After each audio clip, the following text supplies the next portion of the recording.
Good morning. Whew. Tuesday already. Welcome. How you doing today? Do I ever ask that? I should, because it matters. We all have our ups and downs. Yep, most definitely. So, this is walking day number 115.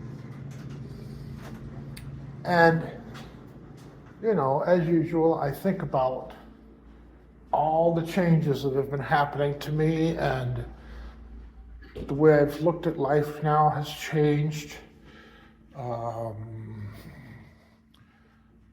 My approach to living has changed, and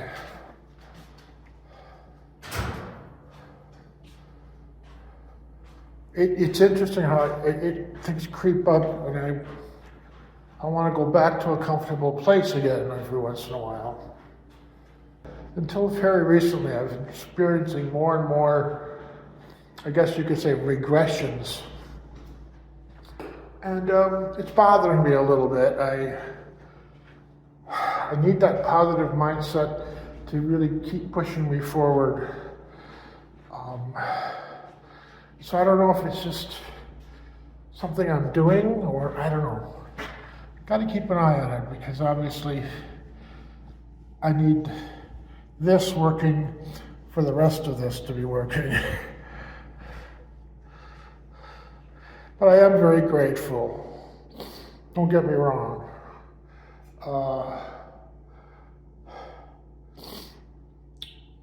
To be up and around and moving, breathing. I'm 60 years old. You start thinking about stuff like that. You think about how many people I knew at one point in my life who are no longer here.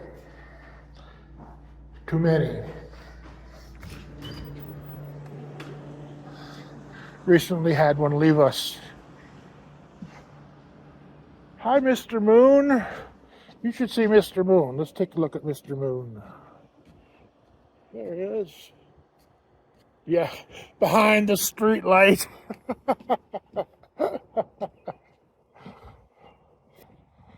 Let's move on to the real topic of the day. And that is content creators.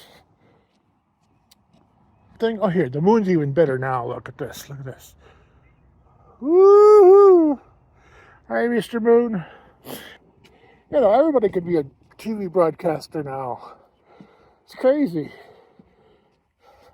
But there's one difference. When you're doing a live stream,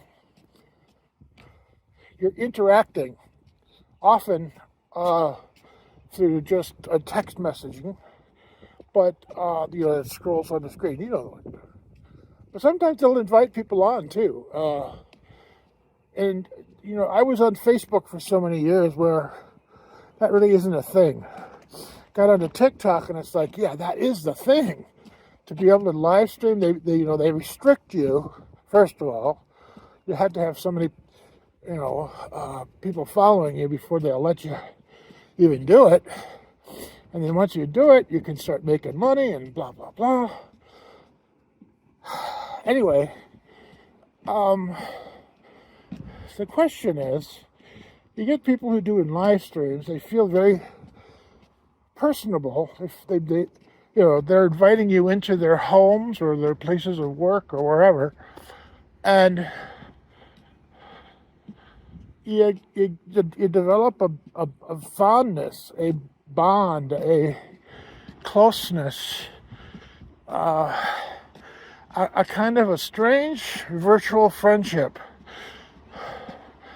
At least that's how it's perceived from my end, You like this person. You want to hang out and watch this person more. I've got a bunch of them that do live streams that I never used to follow live streams. I used to be more of a traditional YouTuber. I don't know if you're familiar with Glenn Powell and Julie, who live up near Toronto, Canada, who they are. They do a cooking show, but it's a cooking show that's rooted in culture and history, and it's awesome. He takes old cookbooks, or he makes, frugal type dishes, what's on sale at the supermarket type dishes, and throw something together. He's really an inventive TV host on YouTube, and he makes the recordings, and they're usually pretty perfect because he edits them so carefully or whatever. But live streamers, again, it's got that different vibe that I've talked about. It's that little electricity behind it, like an old 1950s TV show that's live, And again, that interaction that's going on there. You get caught up in that feeling of, hey, I like this person, and I want to get to know them. So that's the question. Is it possible to become friends with live streamers? I mean, real, honest friends, people that you'd actually get to meet in person. That's a difficult question with lots of crazy answers. Again, I get the feeling sometimes these live streamers are just doing it for the money. They're just, they're putting on a show, getting those likes, or whatever. It's a reward system for them, And, well, are they in it for the reward, or are they in it because they like the people watching them? That's a tough question.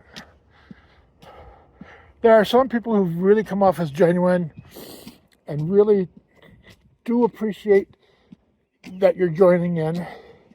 They're not out for a quick buck. There are those. And I like to think those live streamers I have been able to reach out to, interact with on a more personal level. But is it a true friendship? The word friend got really blurred when social media kicked off. When I was a kid, or high school, or college, the word friend had a pretty definite meaning. You knew what you meant. You knew what it meant. Now it's kind of blurry, kind of vague, because there's different levels. Virtual friends, yeah, you follow them, you enjoy interacting with them online, but would you ever want to meet them in person? That's how I think most people think of me. And that's fine. That maybe is all they're wanting. That's all that they're looking for. But do I interpret that the same way? Again, it's really easy for me to just want to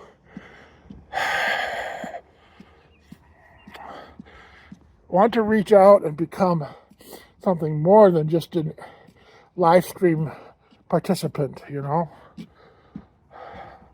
It's a pitfall, because then the expectation on their end is not the same.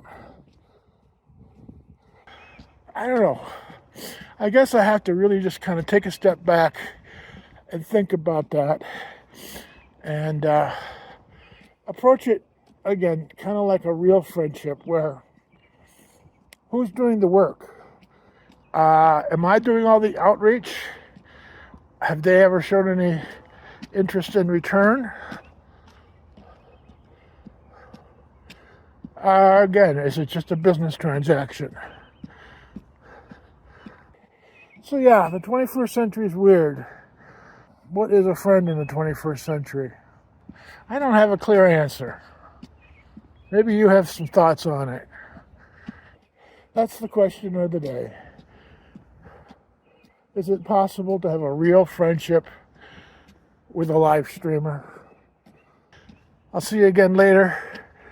And if it's not later today, for sure, back here again tomorrow morning. Bye for now.